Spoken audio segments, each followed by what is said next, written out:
वक्फ board का लगभग 2 लाख करोड़ रुपए से ज़्यादा की ज़मीन है। प्रति वर्ष वक्फ बोर्ड की कमाई कम से कम 12,000 करोड़ रुपया होनी चाहिए। ये 2006 में सच्चर कमेटी की रिपोर्ट में कहा गया और सच्चर कमेटी को नियुक्त किसने किया? कांग्रेस ने किया। रिपोर्ट इनकी सरकार के समय आई लेकिन लागू नहीं की। जैसे शाहबानो के केस में सुप्रीम कोर्ट की जजमेंट आई लेकिन राजीव गांधी ने मुस्लिम महिलाओं को न्याय नहीं दिया, वैसे मुस्लिम महिलाओं को, युवाओं को, उनके परिवारों को न्याय दिलाने का टाइम था, तब भी कांग्रेस ने वक्फ बोर्ड पर बदलाव नहीं किया, उल्टा खराबी कर दी। ये कह दिया कि किसी भी ज़मीन को वक्फ कह देगा कि उसकी ज़मीन है, तो वक्फ को ये कहना नहीं, ये नहीं देने पड़ेंगे पेपर्स। जिसकी ज़मीन को कह दिया उसको बताना पड़ेगा कि उसकी ज़मीन कैसे है। ये अन्याय था, उसका सुधार हमने किया है और अब जो वक्फ बोर्ड की ज़मीनों से कमाई होगी उससे मुस्लिम महिलाओं को, अबलाओं को, बच्चों को, इन सबके जीवन में सुधार आएगा। आप देखिए, वक्फ की ज़मीनों पर ना स्कूल है, ना कॉलेज है, न बाकी अफसर वहाँ से मिलते हैं। आज यहाँ पे कांग्रेस कार्यालय पर हम सब साथ मौजूद हैं चंद लोगों ने अपनी जो जागीर बना लिया था, सरकार उससे मुक्ति दिलाने का काम मोदी सरकार ने किया है। सोनिया जी के खिलाफ और कांग्रेस के बहुत सारे नेताओं के वक्फ की जमीनों पर कब्जे हैं। कर्नाटक जला के रखा हुआ में कांग्रेस के बड़े बड़े नेता जो पूर्व में मंत्री केंद्र के रहे, इनके पार्टी के बड़े पदों पर हैं, राज्यों में मंत्री से विधायक सिटिंग है, उनके वक्फ की जमीनों पर कब्जे हैं, धांधलियां की हैं। यहाँ तक कि वक्फ की जमीन उन्होंने 5 स्टार होटल को 10,000 रुपए में दे दी। राहुल जी अब गुजरात 10-12 हज़ार रुपए में क्या 5 स्टार को जमीन देनी चाहिए थी?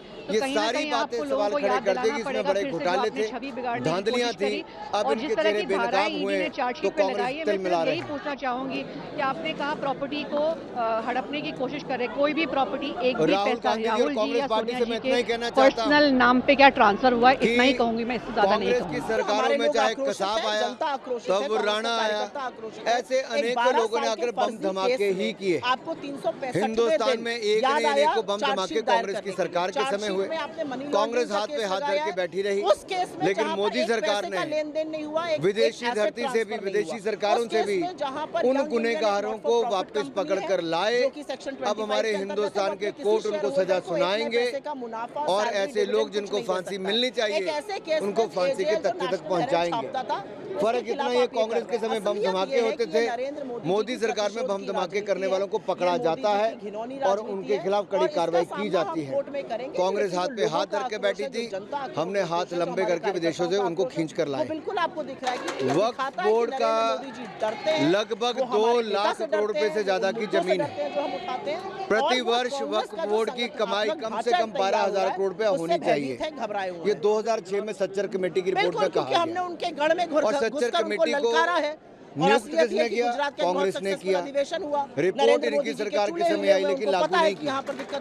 जैसे शाहबानो के केस में सुप्रीम कोर्ट की जजमेंट आई लेकिन राजीव गांधी ने मुस्लिम महिलाओं को न्याय नहीं दिया, वैसे मुस्लिम महिलाओं को, युवाओं को, उनके परिवारों को न्याय दिलाने का टाइम था, तब भी कांग्रेस ने वक्फ बोर्ड पर बदलाव नहीं किया, उल्टा खराबी कर दी। अदालत में लड़ाई जिस एजेंसी के जरिए पहुंचाई गई है कि उसकी जमीन है, जो पूरी मंशा है तो सिर्फ और सिर्फ विपक्ष को प्रताड़ित करने की। इधर गुजरात में अधिवेशन होता है, राहुल गांधी जी मोडासा पहुंचते हैं, उधर चार्जशीट दाखिल की जाती है। आप क्रोनोलॉजी समझिए ना, भारतीय जनता पार्टी आने वाले बिहार के चुनाव से, गुजरात में कांग्रेस पार्टी की सक्रियता से, आने वाले महिलाओं को, अबलाओं को, बच्चों को, इन सबके जीवन में सुधार आएगा।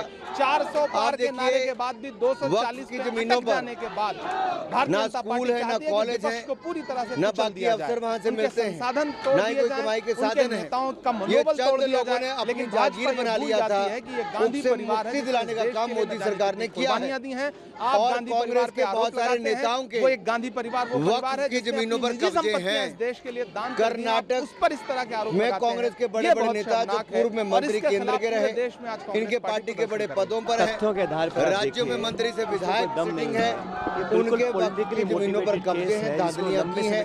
यहाँ तक कि वक्फ की जमीन न्यायपालिका में पूरा भरोसा है, 10,000 रुपए में फाइट आउट लीगली 10-12 हज़ार रुपए में क्या 5 स्टार को जमीन देनी चाहिए थी? कोई ट्रांजैक्शन सारी बातें सवाल खड़े करते कि इसमें बड़े घोटाले थे, धांधलियां थी। अब इनके चेहरे बेनकाब हुए तो कांग्रेस तिल मिला रहे हैं। टारगेट जो करने का काम किया है, ये पूर्णतः द्वेषपूर्ण भावना से कार्य किया गया है। लेकिन मैं जानता हूं कि देश के लोग समझ रहे हैं इस बात को कि अपने प्रतिद्वंदियों की आवाज दबाने के लिए अभी हम लोगों ने गुजरात में अधिवेशन किया था, पार्टी को जिंदा करने के लिए पूरी ताकत लगा रहे हैं, वो उनको नागवार गुजरा है। इसलिए केंद्र सरकार ने जानबूझ के बहुत ही विंडिक्टिव ये कदम उठाया है। इसको हम पॉलिटिकली टैकल करेंगे, लेकिन लीगली भी टैकल करेंगे। मुझे पूरा विश्वास है हमारी न्यायपालिका के ऊपर। से भी उन गुनहगारों को वापस पकड़ कर लाए। अब हमारे हिंदुस्तान के कोर्ट